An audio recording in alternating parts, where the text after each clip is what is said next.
தமிழ்நாடு, மேற்கு வங்கம், கர்நாடகம், கேரளம், ஆந்திரா, தெலுங்கானா, பஞ்சாப், ஜார்க்கண்ட் ஆகிய மாநிலங்கள்ல பாஜக அல்லாத கட்சிகளோட தலைமையில ஆட்சி நடக்குது. இந்த பட்டியல்ல காஷ்மீரும் ஒரு மாநிலமா இருந்திருக்கணும்.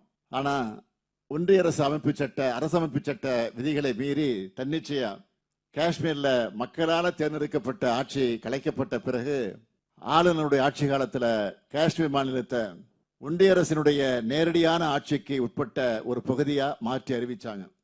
இத்தகைய ஜனநாயக விரோத கூட்டாட்சிகளுக்கு எதிரான நடவடிக்கையை திராவிட முன்னேற்ற கழகமும் எங்களோடு இணைந்திருக்கக்கூடிய காங்கிரஸ், விடுதலை சிறுத்தைகள், இந்திய கம்யூனிஸ்ட் கட்சி, மார்க்சிய கம்யூனிஸ்ட் கட்சி, இந்திய யூனியன் முஸ்லீம் லீக் இப்படி எல்லா கட்சிகளும் சேர்ந்து கண்டிச்சோம்.